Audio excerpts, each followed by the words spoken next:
Welcome to The Crucible, Conversations for the Curious. I am Hamish, your host. This podcast is for anyone going through awakenings, trying to make sense of life, whether dark nights of the soul, needing to make life-changing decisions, struggling with addiction or critical illness, or simply realizing that their life as they know it is not aligned to values and purpose. You are not alone. You can get through this, I promise you. Life is far more beautiful on the other side. Hello, everybody, and welcome to another episode of The Crucible, Conversations for the Curious. I'm here with a dear friend of mine called Steven. Steven, I met just before I went to rehab, and once I got out, I contacted him and said, can you help me get my business back online? Can you help me make sense of what I'm doing? Can you help me? Can you help me? And he did. And he took me through a remarkable journey of getting myself together, helping me build my confidence, helping me make sense of certain things. And I'm really delighted he's turned up here today, all the way from Cape Town in the rain, to share his story. Steven, thank you so much for turning up today. I really appreciate it. Hamish, thank you. And yeah, thank you for the opportunity that you gave me to walk that journey alongside you. I really appreciate it because I think there was there was great learning for me out of that. And purely because you kind of stepped in and owned where you were. And maybe it's just a great lesson for me too. Always comes back to, I think, people don't realize the power of when you are, when you do own your journey and you're able to speak about it and you kind of, face those hidden truths or your own truths, you give others permission to do the same. So that was very powerful. So thank you. You helped me get back on the straight and narrow, and I still remember that story. Hamish, go and find yourself a vision statement. And in about 3 months, I did. Yeah. Revealing the beauty beyond the noise. The noise. I'll never forget that. Wow. It's fantastic. I suppose, I suppose, we all have a story to tell. Sometimes we just need to tell it. Yeah, absolutely. Well, That's my the, friend, now is your time. I would love to hear your story. Can you tell me a little bit about your story? wow. It's a story with a few chapters. So I'm just trying to think where to start. Um, yeah, if I look back where I am now and some of the things that I've been through, there's a lot of lessons. I don't think those things always have to be sort of low points or bad things, but I'm going to probably contradict that a little bit or put a little bit of emphasis on that. Is those low points that we hit that we are really tough to deal with at the time. We don't see the wood for the trees. It really is hard. And I suppose it's a great sign that we're human, which is a comforting thought. And those low points are the ones that where we learn our biggest lessons. But I don't always want to focus on that because I'm very grateful for those high points that I've also hit in my life. And there I got some good lessons too. Start where? Fascination for is maybe and that comes from school days. But I never realized it or I was never conscious of it until I intentionally went and discovered it. That thing we were talking about earlier is that, that journey of self-discovery. It's not something we all do, but it's something that we all need to do. It's not easy. It's a tough one, but it's an extremely liberating one. If you're honest with yourself. So yeah. So I think yes. So what came up for me there was a couple of things. It was about that it affirmed to me that I have I'm of the firm belief that every single one of us all 8 billion of us, if close enough, has something unique to offer the world. We just need to go and discover it, and I don't think we ever taught to or shown how to. I discovered it extremely late in my life. And then when you do go through that journey of discovery, I think it's then easier. It's not easy, but it's easier to maybe face those or to own those truths and those things like you did. And it's extremely liberating, So some of the key things that I learned in my journey is, and this my late dad taught me, is you can never be bigger than the game itself. And it doesn't matter what game you're in, be it in the sports field, be it in the boardroom, be it just in a social environment. I think the day that happens, you'll go backwards. So I don't know if one puts the word humility next to that. We need to remain humble in this big, vast world of ours. The other thing that I learned is I learned two really key things that were pivotal points in my journey. Was that, and certainly as, I don't think only as, but certainly as a South African male, it's okay to ask for help. And that that you don't have to be bulletproof. I thought I was, but I also thought I had to be. Probably just this environment that we brought up in. And I learned very quickly that you don't have to be, and then there were great lessons out of that. The first lesson was, I suppose, like all business owners or entrepreneurs, and I do make a different distinction between the two, is that yes, we do get caught up in our business. We do have to work hard, and there's nothing easy, otherwise we'd all be doing it. But I think one's got to be very careful that you don't overdo that at the risk of your own health, in service of being there for others, for those that you care about, be it your family, be it people you work that are working for you, people that you work with, your close friends. And that happened to me because I just worked. And we seem to claim this badge of honor for putting in long hours. And I know I'm not oblivious or to the fact that in business, and certainly if you're in your own business, that there will be those nights where you're going to burn the midnight oil, but it should never ever become. It should be more the exception than the rule. Okay, in my case, I made it the rule, and I had to go and I didn't burn out, but I got very close to it, and to the fact point that I had to go and see a psychologist in Johannesburg in those days at Wits University. She said to me, what do you, she didn't even say hello to me when I walked in. She just said, you're about a month away from being hospitalised. I thought, okay, I love you too. And good afternoon, how are you? But I must have looked bad. So I'm grateful to her because she just went, I must have looked bad because she just went straight for it. And she said to me, tell me something, why do you work like you do? So well, I've got people to look after in my business.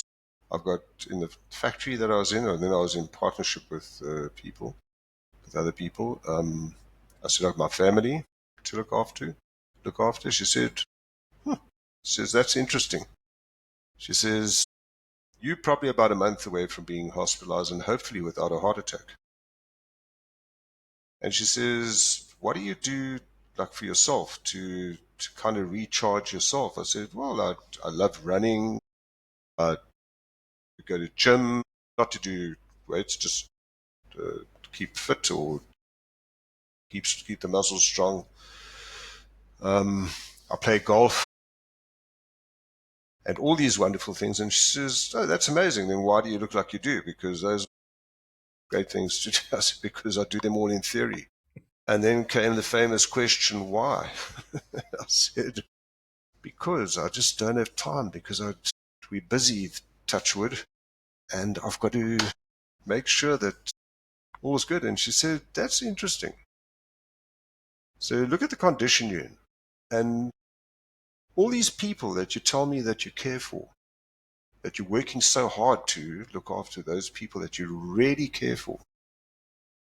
She said, how good are you going to be to these people that you care for from a hospital bed and hopefully without a heart attack? And that really, yeah, that drove the kind of spear straight between my forehead, and I thought, phew, it's actually true. And that was a big turning point for me, is that, you know what, we need to look after ourselves. This claiming this badge of honor for working 14 hours a day, I think is, if we get to that and we're doing it consistently, we need to seriously ask ourselves the question, why? Is our business growing so much and we need to bring other people into it? Is it just a habit that we've got into? But whatever the reason is, it's not sustainable and it's not good. And actually, you can't give the best. And actually, those people that you care for, what I did learn out of that, is now I'm giving them probably third or fourth rate Stephen instead of first rate Stephen. So how much do I really care for them? You know? So maybe that was the universe telling me that I'm not bulletproof. That's a common story, isn't it? That I'm working to look after everyone and I'm giving everybody 100%, which is everybody 40% or 30% and nothing to myself.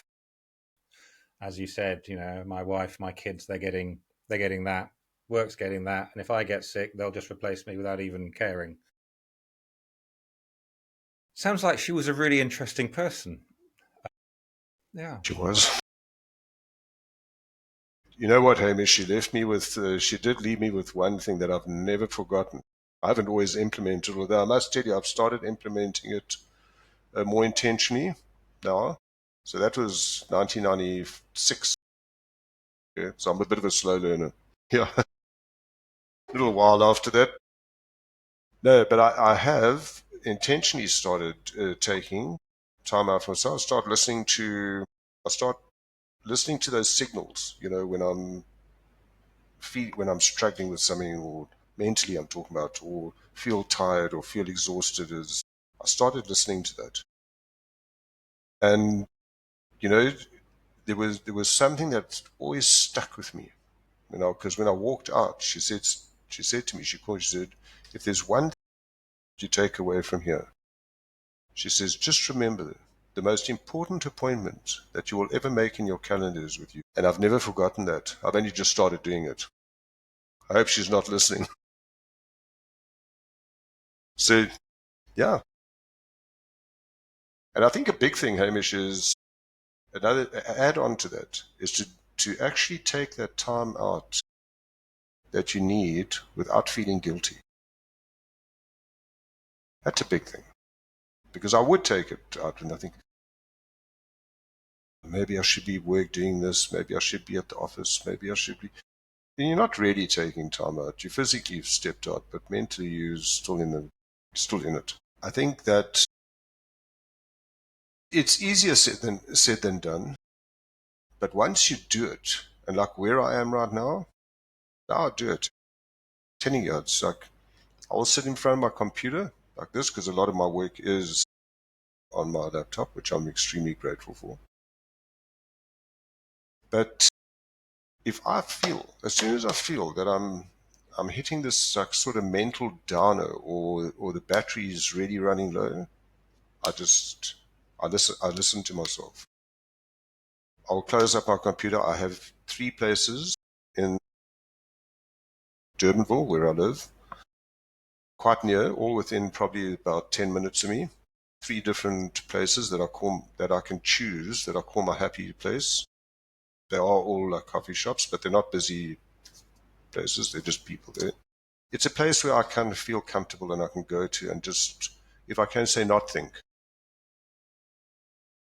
But I do take my laptop with, but my first few minutes that I'm there, I don't know, sometimes it's 5, sometimes it's 10, sometimes it's 15, I don't know, that I'm there, I won't open my laptop. I give myself a chance to transition from the space that I left into the space that I'm going into. And it's just so amazing. And then when I do open my laptop and work, not always, but when I do, I just seem to get through the stuff that I was struggling with like this. And that for me is the important. So actually that time out should be a part of our business strategy. Absolutely. Or our life strategy, Hamish. Yeah. Mm. Yeah. And I think I love what you said. It's so important to listen to our bodies. 10 days ago, Thursday afternoon, Friday afternoon, Saturday afternoon, I was poleaxed. I was absolutely exhausted. So I put myself to bed for a couple of hours every afternoon. And normally it's just like, I'm wasting time. I should be doing this, should be doing that.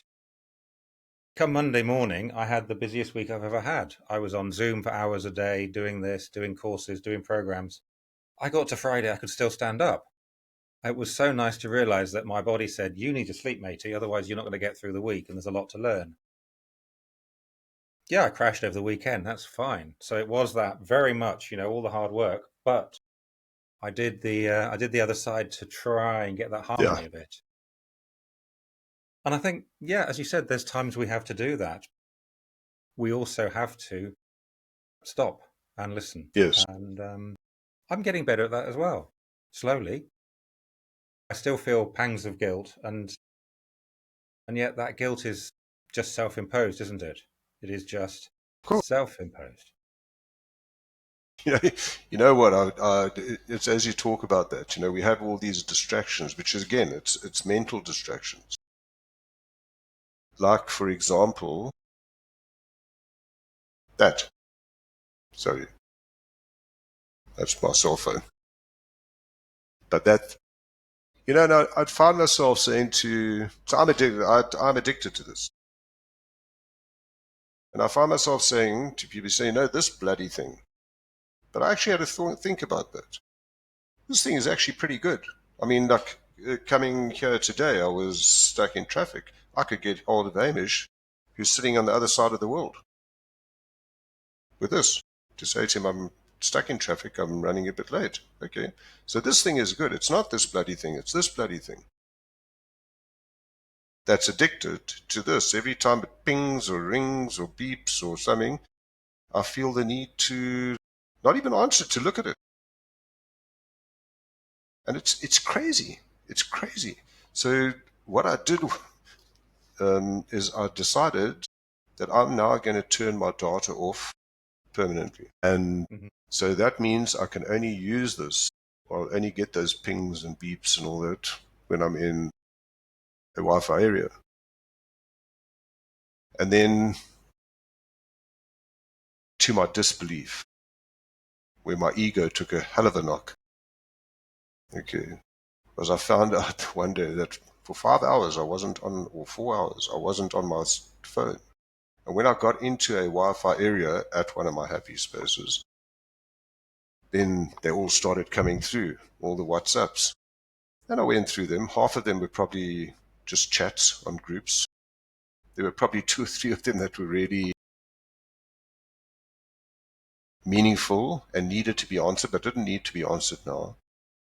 But the big thing, when my ego took a knock, is I discovered that the world didn't collapse without Stephen Levy for 5 hours. Really? Yeah, I was so hurt. Oh, man. Not the center of the universe. Yeah. And I thought, wow, that's amazing.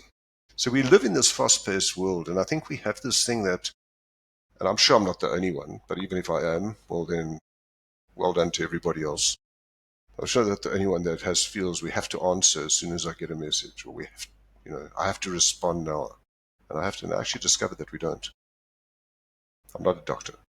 So yeah, so I think we can manage ourselves in this, because it is a fast-paced world because of technology. So things have changed, but yeah, I think we can manage how we live in this fast-paced world. It makes us more efficient. The technology, we can do things in less time and so on, but it doesn't have to take up all our time. We allow it. Well, I allowed to. I allowed it to. So I think you're spot on. I mean, I turned my notifications off so it doesn't make that audible beep or vibrate because, yeah, then at least I'm in control, so I just pick it up more often. Yep, I'll own that yeah, one. so you'll get there. It's like I say to people, they say, "Are you busy?" I say, "Oh, I'm hell of a busy." So, but one day when I grow up, I'm going to be productive. And it's like Absolutely. we can all be busy. We can be busy Yes. 24 hours a day if I want to. Busy with what? We need to ask ourselves. So yeah. So I think those were a couple of lessons. The other big one was when I went through depression in 2012. That was harsh for me.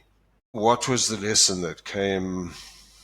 There were a couple, but the big lesson that came out of that for me was I got to a point where I had to do something about it because otherwise I was just going down this freaking rabbit hole.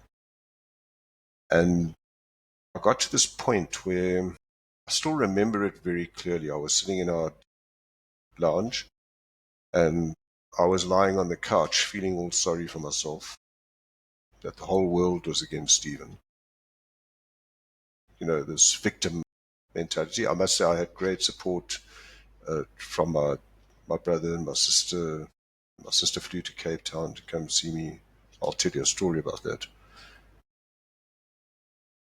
But I was lying on the couch and I was like feeling all sorry for myself. And as I looked up, my daughter at that stage was about, she's 32, so 12 years old. So she was like 20, probably second year varsity. But there was a moment, I can still picture it. I don't know why, our eyes just locked.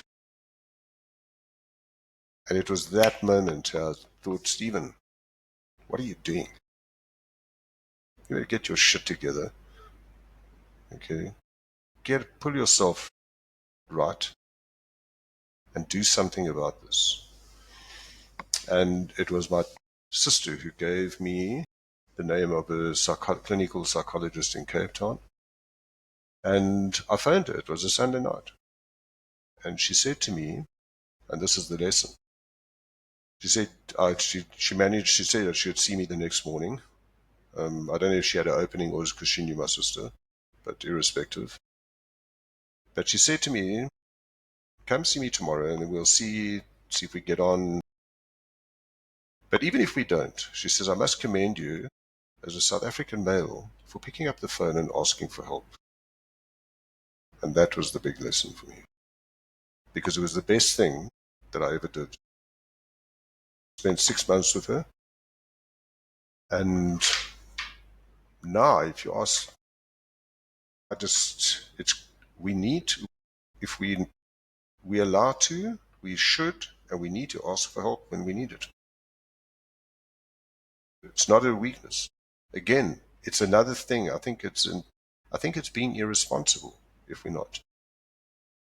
If you're stuck in your vehicle or somewhere, we ask for help. But when we get stuck in our own lives or get in our own way, why is this thing that we don't want to ask for help? It's a question I asked myself, but I don't ask that anymore. I happily ask for help. I think that is a beautiful message because, yeah, we catastrophize, we wonder, our worlds get smaller. I mean, I'm just going straight back to before I asked for help, and it's everything gets smaller. You try and squeeze it together, and I can men are conditioned, or expected not to ask for help and have that mask on and be capable and stuff, but we're not. We're not capable Yeah. all the time. And when I asked for help, he finally asked for help. I asked somebody who I knew a little bit, and he knew none of my friends. So much shame. And I said to him, look, I think I've got a problem. I think I've got a drinking problem. And he said, so? I went to rehab 18 years ago. Of all the people in the world I could pick, I picked someone who was an ex-alcoholic. I mean, thank you. No judgment. Who, he didn't recriminate. He didn't say, you whatever. And that was the start of my journey. But we have to. If I hadn't done that, who knows what would have happened? If you hadn't, you might have gone down my route. You might have done something stupid. Yeah. It is irresponsible not to help. But we don't. Yeah. We don't. Unfortunately, we don't, because it's we're conditioned. I don't know what it is, Hamish. We're conditioned like that, and I think we need to check that. We need to check that. And you said something now earlier. We need to be okay with the fact that we somewhere along the line we do need help. We do need to ask for help. If we knew everything and were that good at everything, we would, first of all, we wouldn't need each other. I think, it's funny, we're okay to ask for help with certain things, maybe these tangible material things, but when it comes to ourselves, if my car is, I don't mind asking for help to put more petrol in my car when it's stuck. I don't mind asking for someone to check my battery because I think it's dying and I need to change it or recharge it. My car battery. When Steven's battery is, so for some reason, so I value my car more than me. Yeah. Crazy. It is. It's insane when I'm sitting and talking about it to you. I'm thinking, goodness me. And sure, better than anyone else. You've walked that journey. And it's amazing. What is a big standout for me, and a lesson that I learned from you, was exactly that. It was about owning it. Because when you owned it, that's when you spoke out about it, but not to the world, spoke out about it for Hamish. And then you can speak about it free, like today. Because you owned it. Yeah. It is powerful. It is part of a healing process. Yes. It is opening the doors on all that shame and just saying, yeah, I acted like a numpty. I did all sorts of stupid things. And I can carry on beating myself for the rest of my life, or I can realize that I've changed. I don't need to do that anymore. But I had no idea how to do that until I asked for help. Yes. And exactly. It was the hardest thing I ever did. Absolutely was. How did you feel, if you don't mind me asking, after you asked for help? I know it's the hardest thing to ask. How did I feel? No, I won't use that expression. I felt that I had absolutely been let off the hook. Totally and unconditionally. All that, I don't want to tell anyone, so ashamed, so embarrassed. And then, so what? Okay, well, let's chat. It was like everything that I had stacked on my head, I didn't need to. He just said, so what? I had just built it up into a monster when really it was a little breeze. So I just couldn't believe it. I don't think I cried then. A couple of hours later, I was in floods of tears going down the west coast towards Komaki and beyond. But I was just, everything changed. Yeah, I had opened a door and stepped through and left everything behind. Obviously, I had to go to rehab and make a sense of things, but I'd left all that shame. No, I hadn't. I'd left all that preconceived fear behind. Yeah. Because you asked for help. Because you took ownership or responsibility for where you were. That's a bit noble. I had two choices. It was either drink, drive, crash, kill, or get sober. I'd come down to two choices. So, and I took the one that I wanted. I wanted to live. So I had to, yeah, I did Amazing. take ownership. I had to choose one. So yes, I Yeah. did. Thank you. So it's not you, because you still had a choice. Some of us just choose, maybe could have chosen to stay the other road, Yeah. to the Yeah. not necessarily the right route, but the easier route. Absolutely. Especially, and I say that with respect. I mean, you can comment on that more than me, but it's like, it's not easy to, because when you're in it, it's like your kind of security net. Whatever you're using, if it's alcohol, drugs, tripping, what any of those like things that you're using, is it become, whatever you use becomes your. So it's not easy just to let it go. Crutch. But yeah, I think when you do it, it's pretty liberating. Um, maybe it's something that we all need to go through. I don't know. I don't know why, but maybe it's something that we need to go through. It's a lesson.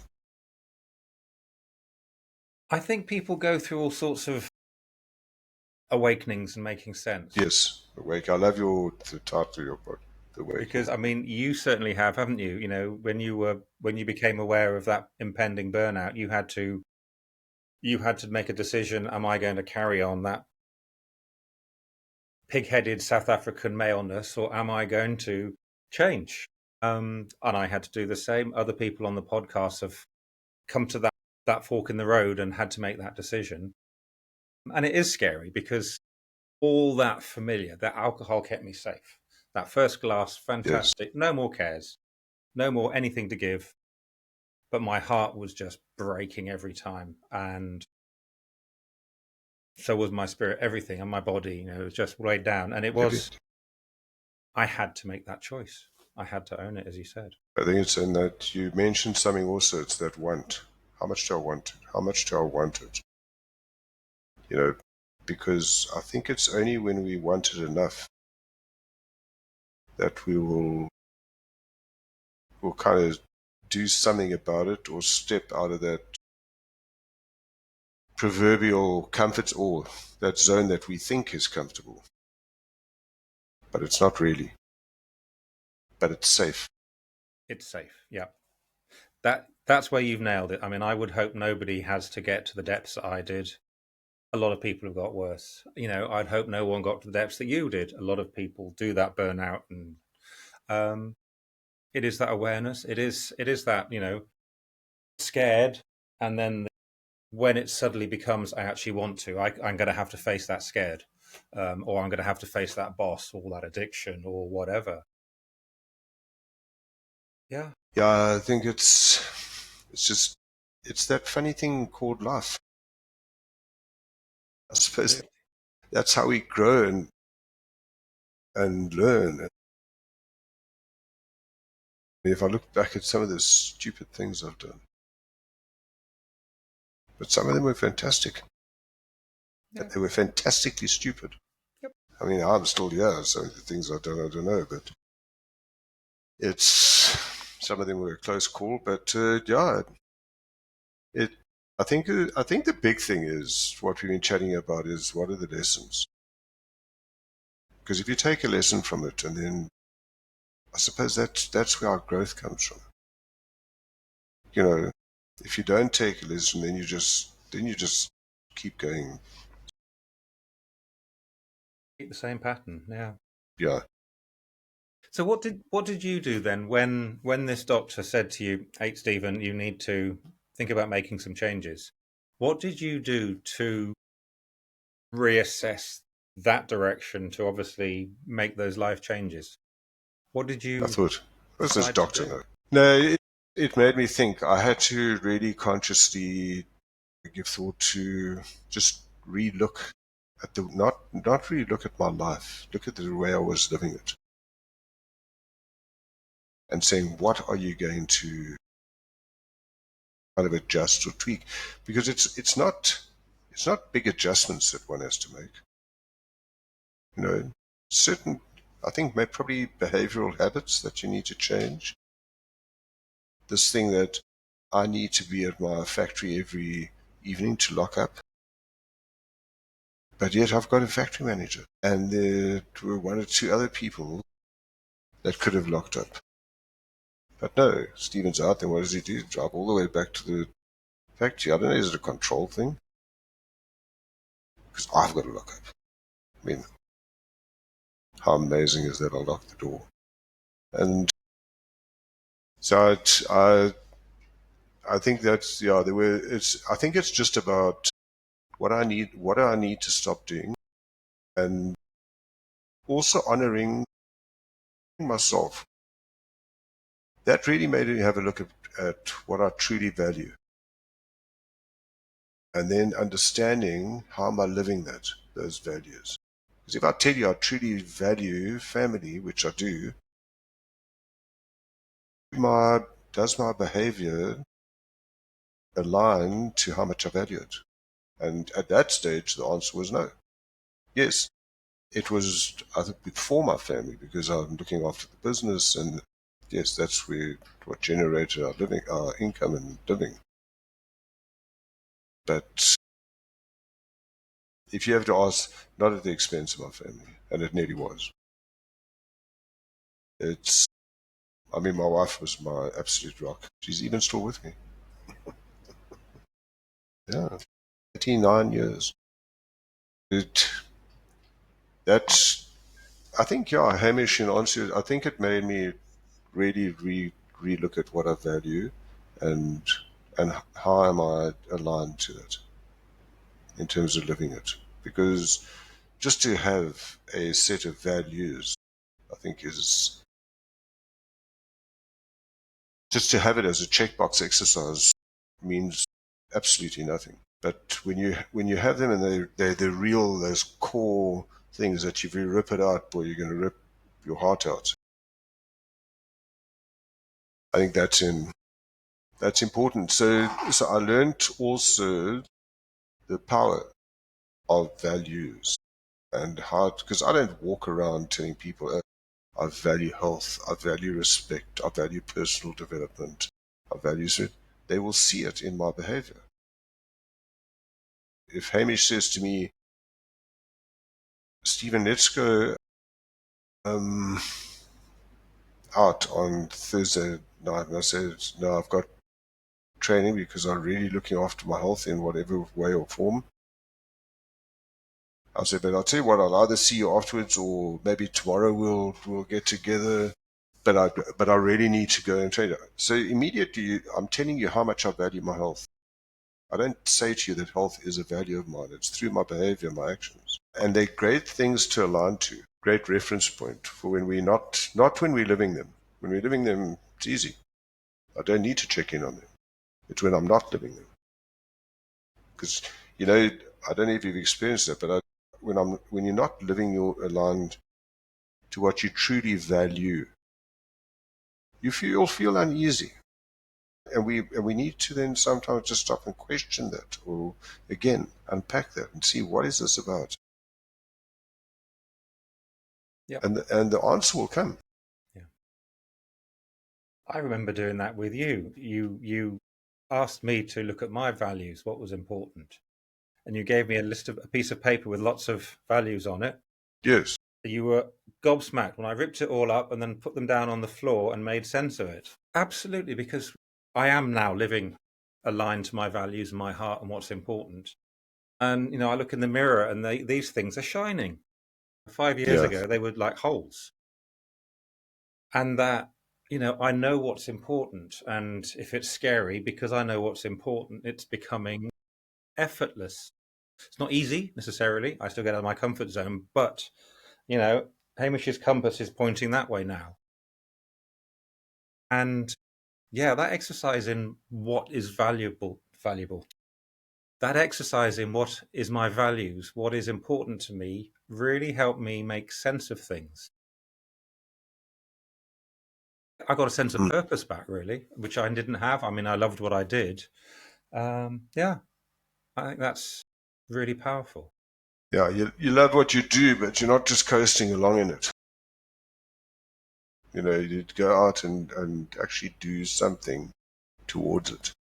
And I think that's important, and there's just I feel just very blessed to be on this journey of growth and experience. It's a bit of a messed up world that we live in, but it's a wonderful world. Make what you like of that statement, but it is because we can we still have so much to be grateful for. I even say, and I'm talking small things like even waking up in the morning and you're still alive, you're breathing. We forget about that. We take it for granted. But sure, I've seen a couple of my colleagues who didn't wake up the next morning, certainly through COVID. And sure, guys that are friends of mine that I speak to, long-time friends that are really, really suffering with terminal illnesses. And it's just, he said, there were three of us, and he said on Saturday night, he said to myself and the other friend, he said, I'm telling you, if I can leave you guys with one thing, so this guy's got stage 4 cancer. And he says he could have picked it up early. But he put these pains that he was feeling and everything, he didn't go and get it checked up. He just put it down to stress in his business. But I think it was about a year later, he went and got it checked out. But then it was already, they said, you guys need to go for a checkup once a year at least, getting so young. Yep, I'll just do it next week. I'll just do it next month. Yeah. Suddenly it's 3 years exactly. later. Yeah. I mean, just look at this year. I mean, goodness, we're already in August. It's insane. It's just gone. But I think people that go through things like that, like what you went through, what I went through, what my mate's going through, all on different levels, different scales, but whatever it is, I think listening to you, listening to my mate, it kind of puts things a little bit in perspective for us. So it's not safe because of where he is. I mean, he doesn't drink it. He had a cup of tea, side of brandy and Coke Zero, very important. And he's got 10 times the amount of sugar that Coke's got. Coke Zero made me feel better. So yeah, it's just I lost my train of thought now. Why did I say that? It's all around the importance of looking after yourself and making sense of things and the journey that we're on. And it puts things in perspective. I drove home and I thought, wow, it made me think a bit. If you want to do things, you need to do it. It's incredible. So I really think that sometimes these things happen to us. We don't see it at the time. But there was something that I keep next to my bed from my late mom. And without going through it in its entirety, it's in a little frame. The paper in the frame is yellowed, it's so old. But it's something that says that God doesn't always give us what we want. He generally gives us what we need. That's true. Absolutely. Yeah. Reading in between the lines of what you said there. So if we are able to look at everything that happens and rather go, it happened, but what can I learn from it? Then you're generating some magic, aren't you? Yeah, absolutely. I think so. But we have to continuously ask ourselves those questions, and be honest with ourselves, because there's still plenty of times that I don't live aligned to my values. But I can feel it when I'm not. I might not be sure which one, But I'll go and check it. And there's one out of the top 5 or 6 that will just say that's it. Generally, you're right. It's like your instinct. How many times have you trusted your instinct and been wrong? We don't tweet a lot. Yeah, I think life's fascinating. If I look at it's not always the diners. Like, I mean, one thing that I remember so clearly was in '86 when I'd 85, I think, or '86 I ran Two Oceans, and in '86 I ran the Comrades, and I just had an absolute clear vision of what Kings Park in Durban, even though I'd never been there. And I knew what it looked like, and I even had a clear visual of, the digital camera at the finish line with the time on that I wanted to achieve. But then for those 6 to 8 months, I really trained. No fancy foods, no alcohol at all. And if I look back, it was actually a time in my life that I really enjoyed. I don't know if it's so I think it's just the lesson, and just being conscious of what you're doing and how's it impacting you, and actually not only you and others, those around you. Because you said earlier, if we don't do anything about it, then we're really selfish. So yeah, I don't know what was it. There's a good lesson. So when I ran Comrades, that was a lesson from success, because I achieved the time that I wanted to. But the lesson from that was, if you are willing, sorry, we were talking about the want. If you want it that badly, that you're willing to make the sacrifice for it, or doing what it takes, then you then it's a good then it's a good then you'll do it, and then there are good lessons from it. But I think exactly what you said is, it's how much do you want it? You got to a point where you, like you said, you did have a choice. Yeah, and I You think just wanted the other one badly. Sorry, I keep With more than sorry, you just wanted the other one more than the other one. Thank God. But I think that is so important, though, isn't it? Once you've made that decision, go for it. Yeah. Running the Comrades, remind me how far that is. Remind me how much effort is required for that, because it's not just a little marathon, is it? No, it's 90 kilometers. And it doesn't matter how well prepared you are or how fit you are, on the day, over that distance, anything can go wrong, which it did. I actually had a good run. So it was a good day for me. The group of guys I trained with, my mates, some of them had the run, some calf muscle injuries, just wasn't their day. It wasn't that they had trained any less or prepared themselves any less than I did, or sacrificed. We trained together. So there were great lessons. One of the lessons was, for me, is that if you got a goal, don't ever, how much do you want it?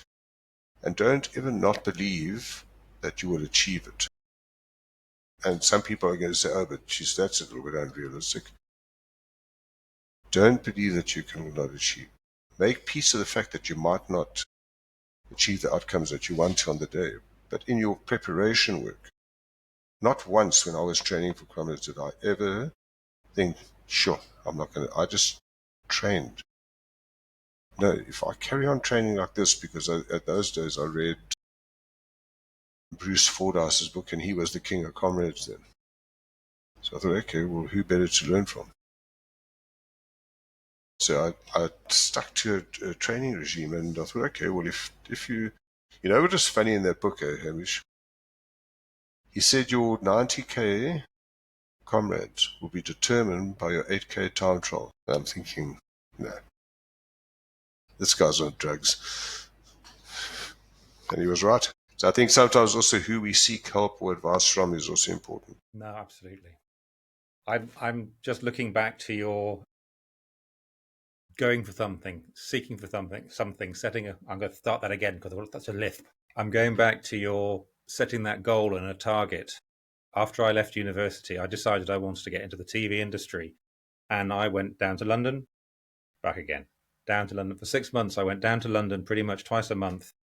I want to get into the TV industry, interviews, conversations, meetings, free work. I got the job. Eventually, I got that job that I wanted, and that took me around the world. I made TV, I did documentaries. Amazing. But I had to do that. I had to sacrifice getting a job at home. I had part-time stuff because so I could get down to London when I was called. Worth the effort, worth the sacrifice, worth that hard work and sweat, blood, and tears and frustration. Yeah, I think it's we all have good and bad habits.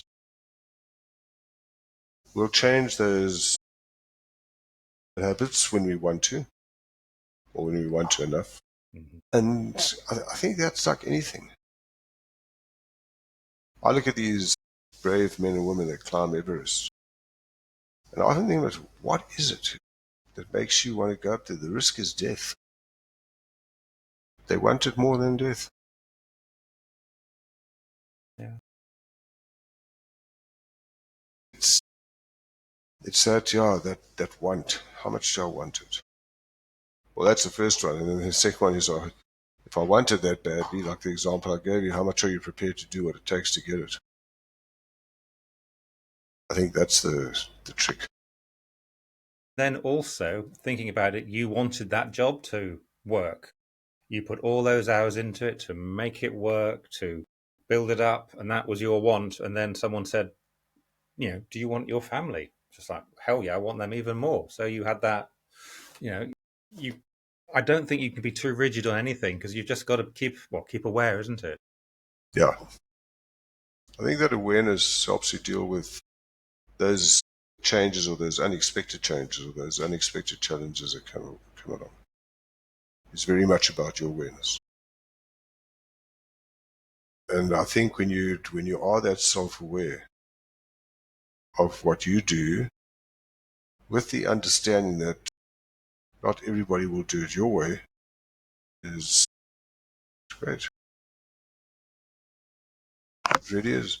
So yeah, it does. I think, so you asked the story. There's so many life lessons that I could. I mean, where do you stop? Because there's so much learning. It's amazing.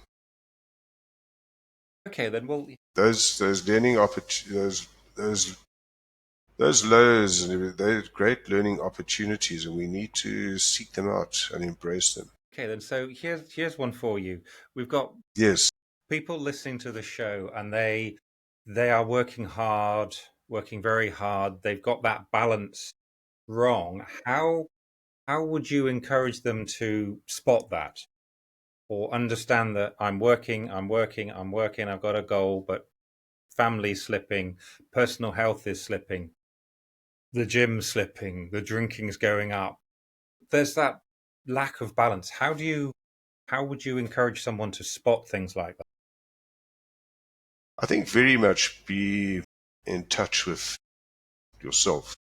And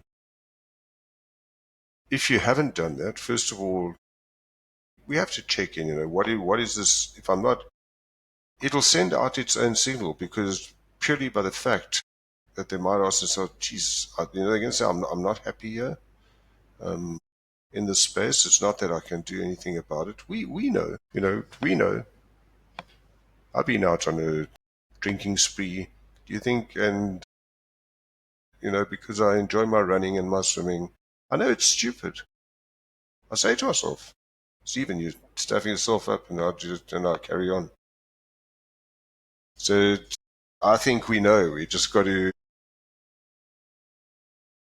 Do we have courage to honor ourselves? And whatever that is, and then maybe it might require just standing out from the crowd and being really truthful to yourself.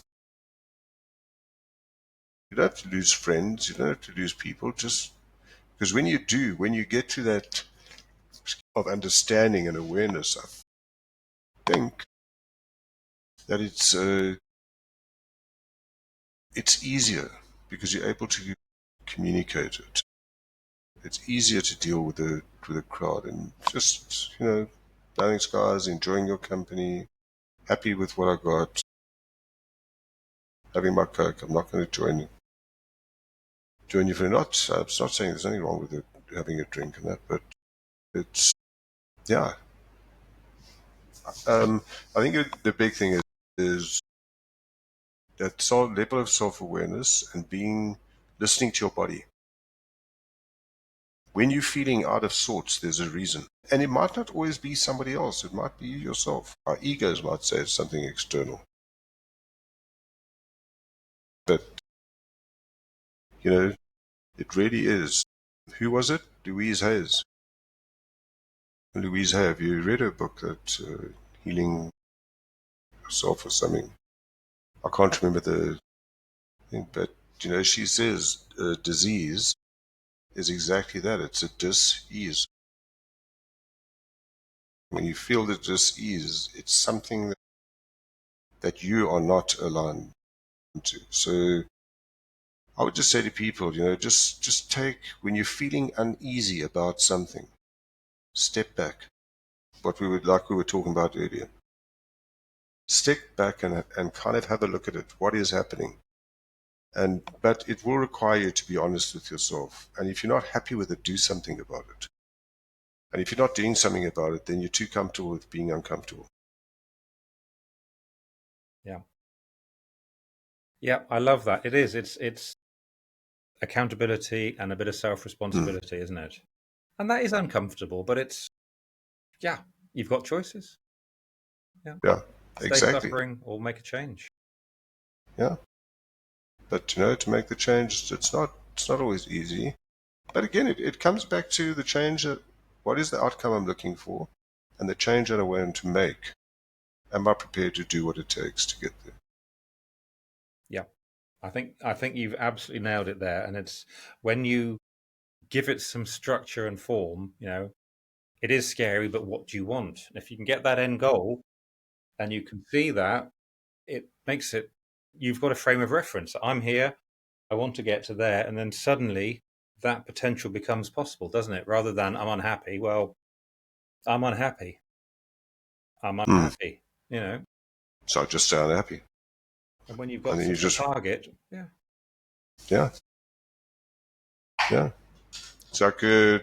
It's like Google Maps. If we speak into I don't come out of the tech world, but I do understand Google Maps at least.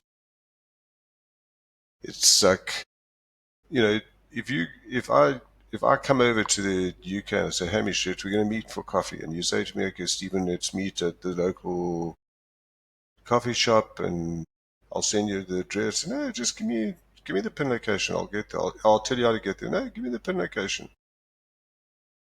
So I put the pin location in, and I open my Google Maps, and the first thing it asks me is where you're going. And the second thing it wants to know is what's your current location, because unless it's got those 2 points, I ain't going to find out how I'm going to get the best route to get there. So we need to know where we're going. And then I have a choice.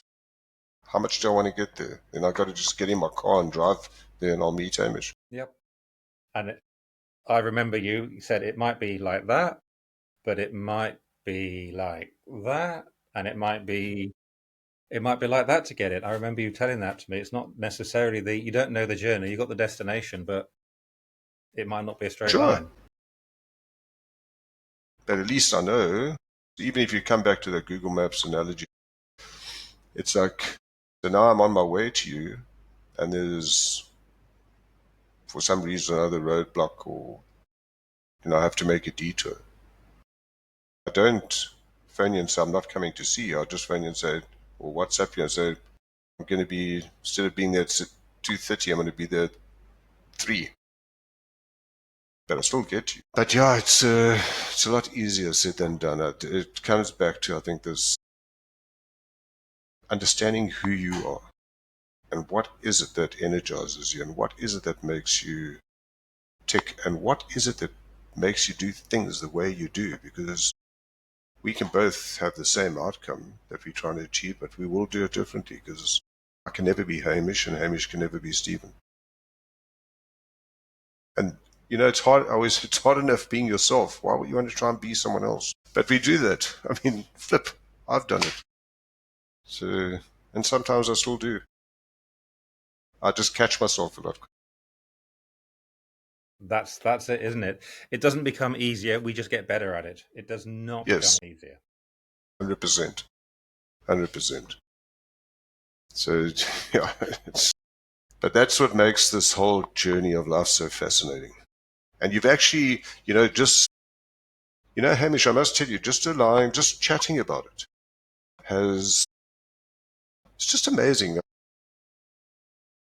We've probably had these chats like a million times, but every time we chat, it's just that reminder, we need that bit of a refresher to say, actually, you know what? It's not that bad, man. Or just get on with it. Go and do it. Just own it. Or, we need those. We all know about it, but sometimes we need to do it. And just talking about it is amazing. So, honestly, I think what you're doing and allowing people to speak in a safe space, just that in itself will help. Is of immense value to people, because sometimes that's all they need to do. Just speak. Not even look for they might not even be looking for you to give them answers. They just want to speak. I've sat in a coaching session where people have, believe it or not, I've said hardly anything. And yeah, and someone's just said, that was amazing. And I'm thinking, well, I said hardly, I said 5 words. No, thank you for listening. I think that's so important, isn't it? When you can make space for listening to people. Yes. So many people do not get listened to. Yeah, you're right. It's a big thing. I don't think we realize that it's the power of listening. We always feel we have to, if someone's feeling out of sorts or not, or has got a bit of a problem, something, we feel we need to have an answer for them. Not always. Sometimes we just got to listen to them. In talking, they'll find their own answer. Or just to get it off their chest. That might be all that's required. We're a fascinating bunch. We really are, aren't we? We're our own worst enemy and our own success stories and everything in between. Yeah. Yeah. And it's exciting. It is. Sometimes it's hair raising, but I wouldn't want to change much. yeah, exactly. And we have to go through those things to really appreciate the value of whatever that lesson is. Yeah. I think so too, yeah. Well, Steven, this has been a fabulous conversation. Yeah, thank you. It's been lovely to catch up, lovely to hear your laid back, laconic wisdom and your thoughts, and just chew the cud a bit with you. Yeah, no, it's been fab. And thank you, Hamish, for chatting. Thank you, and well done to you, because you're a great inspiration. And it's so awesome that you're doing what you love. And you're just giving so many people in the world the opportunity to maybe do what you did. You're giving them permission to do that, and you're showing them that if they really want to, there's a bright They're absolutely wherever you are. So yeah, I salute you. Well done. Thank And you. it's so nice to see you loving what you're doing. I absolutely am. Yeah. Steven, where can people find out more about you, what you do, and how you serve people? CNN, Sky. No, kidding. No, that wonderful little platform called LinkedIn. I can't spell my LinkedIn link, but they can find my either just type in my name, which was Stephen with a V, and then Levy. Well, I must try this because the social media lady that I'm working with, I didn't know that, but LinkedIn has a business page, so now I've got Dare to Be on my business page. So they can even, I've still got to make the shift, but I'll figure that out. Yeah. And it's the same. I'm probably more active on LinkedIn, Hamish, just because of the space that I operate in. I'm not a big, and I'm not, I really honestly, my wife's a big Facebook fan. I'm not. So I go and look at it now and again or if a notification pops up. But I do post on it. So the posts that I do that Motivational Monday, I post across all three platforms. But I think the right space for me is LinkedIn. And then my website's Dare to Be, DARE, the numerical number 2, .co.za. Thank you. So yes, if they want to chat or want to do anything, just have a chat. It's awesome. But I would recommend to them that they connect with you because you give them a space to chat. Thank you very much. And you're going to challenge them. Absolutely.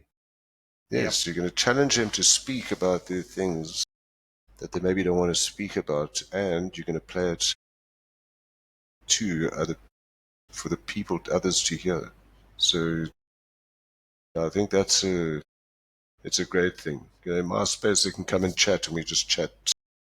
Yeah, eventually, hopefully, the outcome is that they'll be able to. Again, I don't want to, at the risk of repeating myself, own it. But you're doing the same thing. We just probably do it through different vehicles, but you're doing it the same thing. Thank you for that. That's very kind. And most importantly, the last question. Yes. What is the superpower you got from making sense of that change you had to do, courtesy of that shrink in Wits University? Superpower. I don't know if this is correct. I've had this superpower. What is my superpower? I think it's the ability and humbly, okay, guide and support people on their journey to discovering themselves and just unleashing that uniqueness that they have in you. And I always say, you know what the best thing is? Just to allow them to be. I'll tell you what my superpower. One, and I'll actually, here's a bit of advertising, but it's true. Okay, dare to be you. I allow people to dare to be themselves. Perfect. Yeah, Perfect. I think because that is I had to do that, and that's exactly where the name came from of my practice. Because I had to go on that journey of self-discovery, and I had to dare to be me. So yeah, and brilliant. I would love to allow people or challenge them to dare to be themselves, because when you do, and I'm still on the journey, it's so liberating. So nice to be yourself. Not everybody else agrees, but I. Wonderful. I think that is a great one. Dare to be yourself. And I think that is so powerful because I find myself saying that when I'm talking to just people, dare to be yourself. And every time I say that, Be you. yeah, you spring to mind. And it actually, you know what it does, Hamish, I mean, and I don't know if you experience this. Like now, because that's what you are asking people to do on your podcast. But there's also I get my greatest lessons from my clients. Because sometimes I have to, after a session, go back and check and say, Stephen, are you doing this? So it's great, yeah. It's wonderful. And thank you ever so much for today. I've Enjoyed it. Thank you. It's been really, really precious, really, really super to catch up with you. So thank you so much. Thank you. We will be in touch. And yeah, keep doing what you're doing and make a difference in the world. Thank you for listening to this episode of The Crucible, Conversations for the Curious. If these powerful stories of transformation resonated with you, be sure to like, subscribe and share this show with anyone who you think could do with a dose of inspiration for their own journey. I would really appreciate it if you could make any comments on your favourite podcast platform as well. That helps me reach more people. All the important links and information are in the show notes below. Thank you very much for listening and catch up with you soon.